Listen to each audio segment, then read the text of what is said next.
Et dans ce grand angle, nous allons nous poser cette question. Une partie de la gauche française a-t-elle abandonné le combat contre l'antisémitisme? Un combat qui fait pourtant partie de ses valeurs et de ses fondamentaux. Certains militants et sympathisants estiment que oui et regrettent cet état de fait. C'est le cas de notre invité, Robert Hirsch. Vous êtes historien et vous venez de sortir ce livre, La gauche et les Juifs. Merci d'être avec nous dans ce grand angle. Alors vous qui êtes un militant de longue date, au sein de la gauche, vous avez notamment été un ancien de la, vous êtes notamment un ancien de la LCR, la Ligue communiste révolutionnaire. Comment en êtes-vous arrivé à ce constat? Est-ce que c'est ce que vous avez remarqué sur le terrain? Disons, merci de m'avoir invité d'abord, et je crois que c'est effectivement une question importante. La gauche est beaucoup attaquée ces temps-ci sur la question de l'antisémitisme. Il ne faudrait pas oublier, avant de parler de la gauche, que dans toutes les enquêtes d'opinion, c'est à l'extrême droite évidemment, et aussi même à droite, que l'antisémitisme est le plus répandu.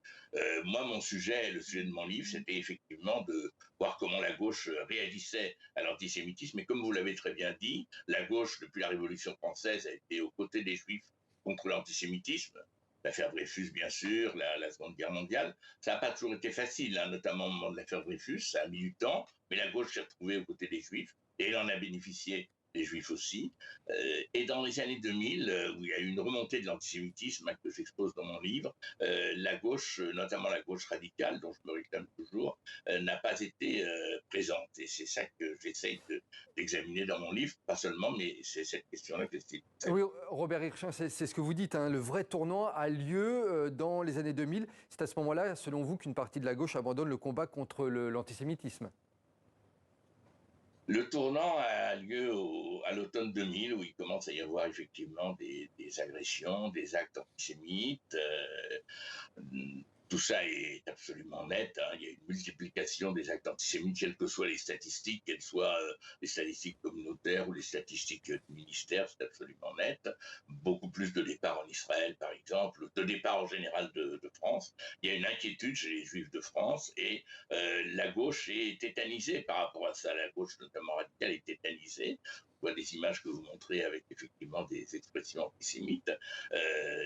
La gauche radicale est tétanisée, à mon avis, par deux problèmes. C'est que d'une part, cet antisémitisme, il n'est pas un nouvel antisémitisme comme on a pu le dire. Les mots de l'antisémitisme sont les mêmes, mais il touche cette fois des milieux nouveaux qui n'étaient pas touchés dans le passé, et notamment une partie de la jeunesse des banlieues. D'une part par solidarité avec les Palestiniens, mais surtout parce qu'elle se sent discriminée, elle l'est effectivement, et parce qu'elle considère que les Juifs, eux, sont favorisés dans la société. Je l'ai ressenti très fortement, puisque j'étais enseignant en Seine-Saint-Denis, professeur d'histoire en Seine-Saint-Denis de 1991 à 2005, et dans les années 90, je ne ressentais aucune expression de mes élèves de ce point de vue-là, et à partir de 2000, j'en ai ressenti beaucoup, et j'ai eu beaucoup de discussions avec eux, puisqu'étant professeur d'histoire, évidemment, j'étais touché par cette question-là. Et l'autre question, évidemment, qui a gêné la gauche, c'est la question d'Israël. Ça aussi, je pense qu'il faut en discuter. Alors ça, c'est effectivement votre retour et votre ressenti du terrain. D'autres, comme vous, pointent du doigt les prises de position d'une partie de la gauche, et notamment de la France insoumise. Cette fois, ça vient directement des bancs du gouvernement. Écoutez ce que disait à ce propos le ministre de la Justice lui-même, Éric Dupond-Moretti, à l'Assemblée nationale. En permanence, le président de la République dit « pour lutter contre l'antisémitisme ». Monsieur le député, voilà ce que nous avons fait. Nous avons fait des dépêches pour interdire le boycott, la création d'un pôle haine en ligne. S'en prendre à un juif, c'est s'en prendre à toute la République. Merci. Bon, mes chers collègues,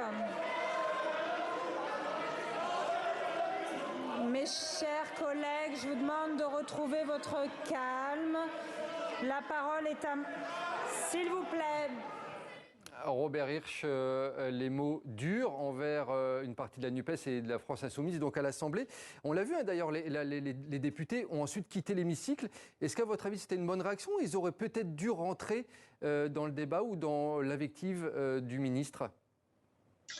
Moi, je crois surtout qu'il faut éviter que la question de l'antisémitisme devienne un enjeu politique et je dirais politicien. Et là, on voit dans l'intervention de Dupond-Moretti, dont je ne soupçonne absolument pas la sincérité dans l'engagement contre l'antisémitisme, on soupçonne une volonté politicienne parce que, vous savez, c'est lié au fait qu'un certain nombre de députés de la NUPES ont déclaré, ont fait une proposition de déclarer qu'Israël est un État d'apartheid.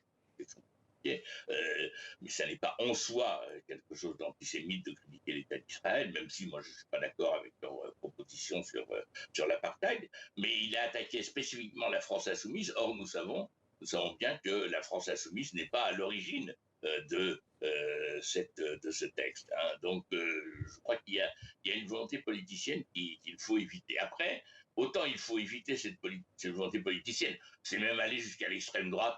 Franchement, quand on voit l'extrême droite issue du Front National critiquer la gauche sur la question de l'antisémitisme, bon, ça prêterait à sourire si ça n'était pas assez dramatique.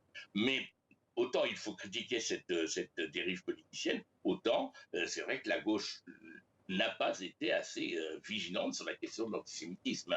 On l'a vu au moment de l'affaire Ilan Halimi en 2006, quand ce jeune juif a été assassiné, ou par exemple le mouvement contre le racisme et pour l'amitié entre les peuples, le MRAP, n'a pas participé à la manifestation et d'autres organisations de gauche et d'extrême gauche. Donc, au moment des crimes de Mera en 2012, il y a eu peu de réactions. Mais justement, Robert Hirsch, pourquoi est-ce qu'il y a si peu de réactions? Alors, le premier, ce que je vous ai exposé tout à l'heure, c'est-à-dire que ce sont les actes antisémites, notamment, ont été l'œuvre, malheureusement, sont venus de milieux eux-mêmes discriminés, eux-mêmes racisés, hein, comme on dit maintenant.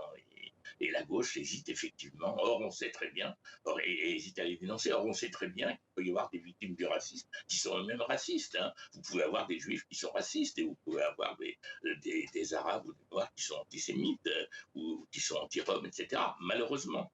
Mais ça, il faut l'avoir il faut voir la réalité en face. Et la gauche n'a pas voulu regarder la réalité en face. Puis, il y a l'autre aspect. L'autre aspect, c'est la question d'Israël. Et je crois que de ce point de vue-là, la gauche n'a pas tous les torts. C'est que, par exemple, le conseil représentatif de l'institution juive de France a souvent, dans les manifestations, mélangé à la fois la lutte contre l'antisémitisme et le soutien à l'État d'Israël. Mais est-ce que, selon vous, c'est aussi pour ne pas froisser une partie de l'électorat? Ça, on l'entend parfois hein, dans les adversaires de la gauche et qui disent, voilà, vous ne condamnez pas parce que vous ne voulez pas froisser une partie de vos électeurs. Vous êtes d'accord avec ça ou pas? Je suis... Peut-être que ça existe dans la tête de certains responsables de gauche, hein, je ne suis pas dans leur tête. Alors, ce qui est dit, c'est qu'ils ne voudraient pas froisser les musulmans. Mais ça suppose qu'ils considéreraient que les musulmans sont antisémites et ne souhaitent pas qu'on défende les juifs. Or, je crois que pour l'immense majorité des musulmans, ils sont absolument hostiles aux actes antisémites, évidemment aux meurtres, etc.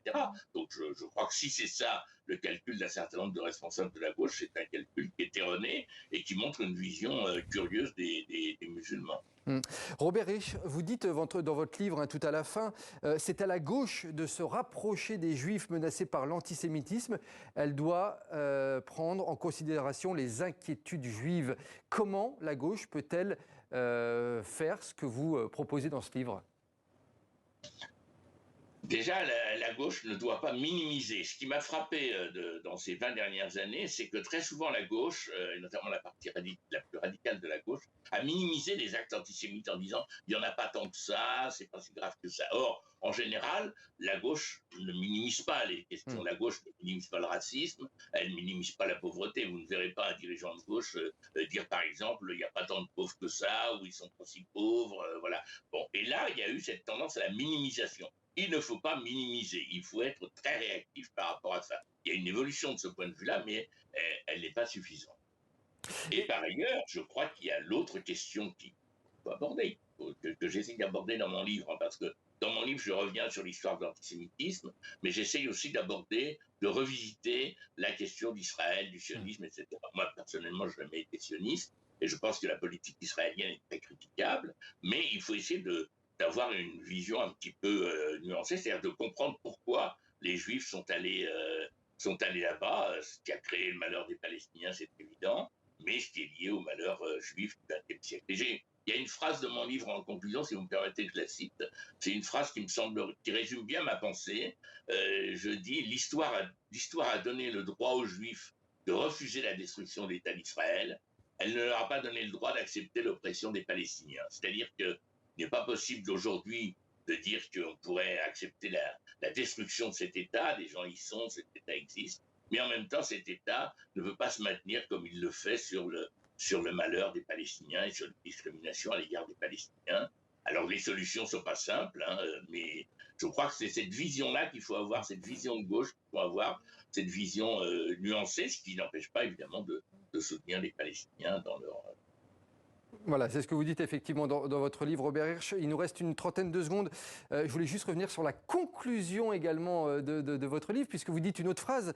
Vous dites « Les retrouvailles désirées entre les Juifs et la gauche sont un vœu pieux. Je ne crois pas avoir exprimé un optimisme débordant à cet égard. » Vous êtes pessimiste sur la question. C'est ce qu'on ressent dans ce livre.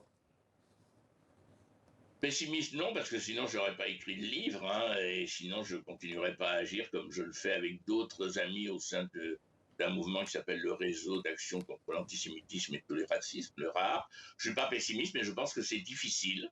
C'est difficile parce que les questions qui sont posées, que j'ai posées dans le livre et que je vous ai exposées là, sont des questions lourdes. Je pense que c'est difficile et que la situation au Moyen-Orient qui bloque beaucoup de choses est une situation qui ne va pas se résoudre simplement. Mais en tout cas, je pense que pour tous les progressistes, c'est extrêmement important d'agir dans ce sens-là. Il y va, je crois, en partie de l'avenir de la gauche. Pas pessimiste, mais ce sera difficile. Voilà pour votre mot de conclusion. Merci beaucoup, Robert Hirsch. Je rappelle le titre de votre livre, La gauche et les Juifs, qui vient de sortir. Merci beaucoup d'avoir été avec nous sur TV5 Monde.